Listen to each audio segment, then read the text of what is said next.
Hello traders, and welcome to Trading the Trend. I am Dennis, and this is my weekend report for week ending May 12th, 2017. And let's get right into it. I'm looking at the S&P 500 weekly chart, and you can see we're still in this consolidation box. It's been going on since February, actually.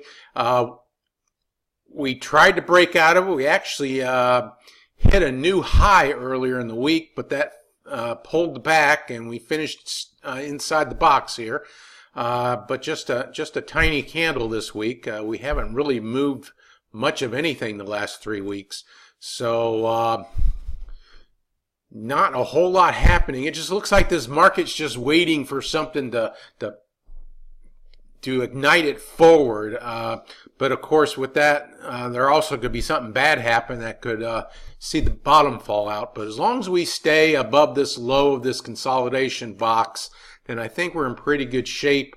And that 40-week moving average is still moving up. If you look at this on the daily, we got some space before we hit the 50, and we should see that flattening out of the 50 start to move upward as these prices remain this much above the 50. So we'll just have to wait and see.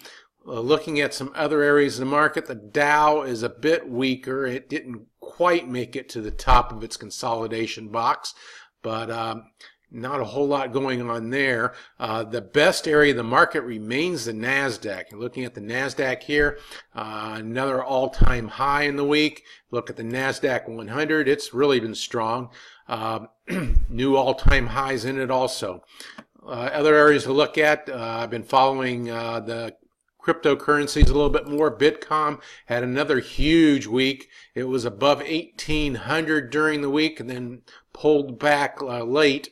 So maybe we'll get a more substantial pullback that might give a better entry, but this thing is almost gone parabolic at this point, so maybe it might be due for a bit of a correction.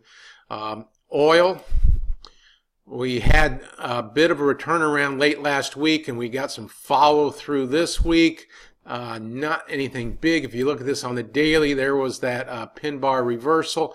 And then it spent this past week just kind of grinding up a little bit, but it hasn't shaken this downtrend that it's currently in. So we'll keep an eye on that.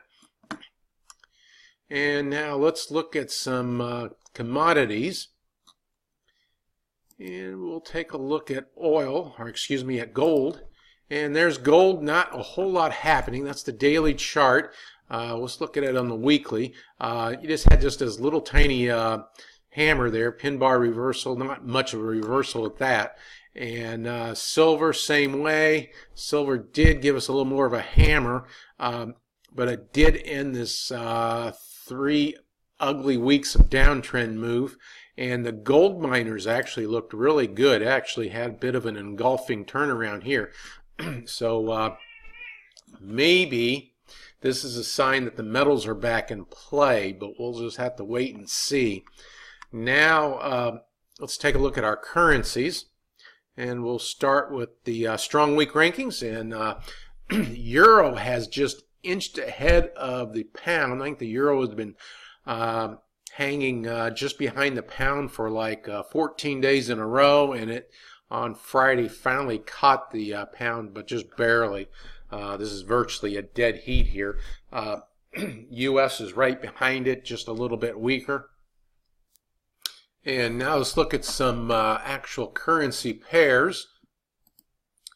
And we'll start with the Euro, US dollar, still in that trading range. Had a down week, but a pretty good reversal at the end of the week. And if you look at this on the daily, it pulled back to the 200 on the daily, and then you got a good candle on Friday. So if I had to flip a coin, I'd say this thing will probably be heads, and it will head higher from here. Other things to look at, the Aussie US dollar. This thing continues to be weak. Did have a bit of a tail at the end of the week. And if you look at this on the daily, I mean, that doesn't look that impressive. I'd say this thing's just a little pullback for heads lower again. And let's look at the US dollar yen. The yen, of course, has been weak. We had 2 weeks of follow through following this morning star pattern. We did have a little bit of a pullback at the end of the week. You look at this on the daily, it pulled back the last 2 days. Still, we're above both the 34 and the 200-day moving average. We're above the 200 moving average on the hourly chart still. So this might just be just a regular pullback before it heads higher. That's how I'll be playing it until the market tells me something different.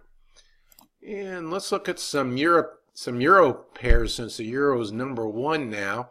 The euro yen, if I can find it, where did the euro yen go? Oh, here it is. Okay, weekly chart.